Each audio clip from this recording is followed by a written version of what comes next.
Sa puntong ito, makakausap naman po natin si Police Major Hazel Asilo, ang tagapagsalita ng PNP National Capital Region Police Office, para bigyan tayo ng update sa nakatakdang malawakang rally simula bukas, araw ng Linggo.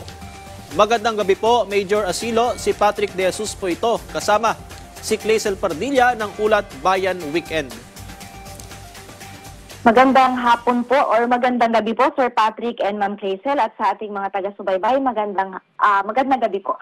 Yes ma'am, ano-ano ang mga isinasagawang paghahanda po ng PNP, partikular ang NCRPO, para po sa paparating na malawakang rally na magsisimula nga po bukas at tatagal ng 3 araw?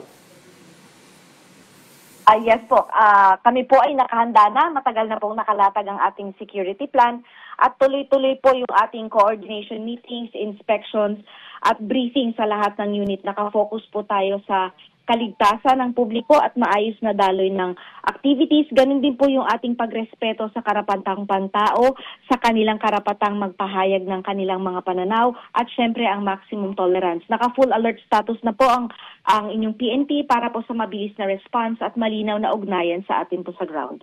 Major Asilo, si Clay po ito ng PTV. Nakaraan po ay may mga karasa na ginawa yung ilang nagprotesta. Ano po ang natanggap yung impormasyon kung paano po isasagawa ang rally bukas? At saan kalsada po kaya apektado para maiwasan ng mga motorista?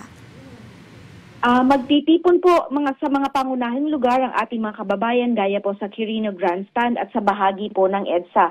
Inaasahan po natin ang mabibigat na daloy ng tao at sasakyan sa paligid na to. May nilabas na rin pong advisory ang MMDA, ang Manila Police District at ang local government units ng Quezon City at ng Manila para po sa traffic adjustments at rerouting para hindi po maipit ang ating mga motorista at habang maaga po ay makapagplano sila kung saan po sila dapat dumaan at ano po yung mga areas na dapat nilang iwasan. Meron din pong real-time na monitoring kaya ano pa mong pagbabago ay agad po namin maiipabot po sa publiko. Major, ano po ang estratehiya or yung adjustments po ngayon ng PNP para maiwasan nga po na masaktan yung mga pulis at sibilyan tulad po doon sa nangyari sa nakaraang kilos protesta? Gaya po ng naging direktiba nung nakaraan, nung September 21, paiiralin pa rin po ang maximum tolerance, ang respeto sa karapatang pantao at ang pagsunod po sa police operational procedures. Na-orient po ang lahat ng ating personnel sa crowd management. Meron po tayong ding naka-ready na medical at quick response teams na naka-standby lamang po kung sila ay kakailanganin. May mga negotiators din po tayo na makikipag-usap ng mahinahon. Bali, trained po itong ating negotiators para po mapakinggan ang mga hinaing ng ating mga rallyista.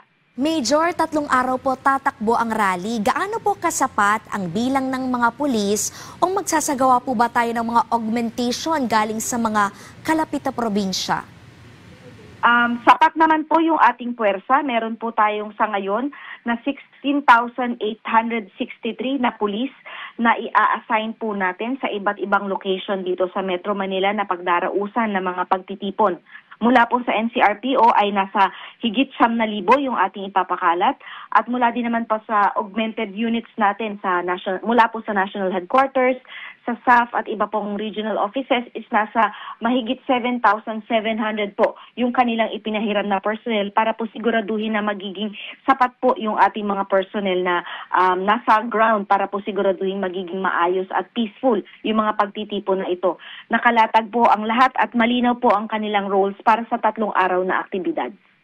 Yes, Major, ito nga pong 3 araw na rally ay kinumit po ng mga organizer na magiging mapayapa. Pero may natanggap po nga report ang AFP na may mga infiltrators po or maaring makialam or makigulo sa inaasahan nga po kilos protesta. Meron din po bang natanggap na report ang PNP patungkol po rito? Regarding po sa report na yan, wala pa po tayong direktang nakikitang banta or threat, pero patuloy po yung koordinasyon natin, lalo po sa AFP, with regards po dun sa kanilang natanggap na information.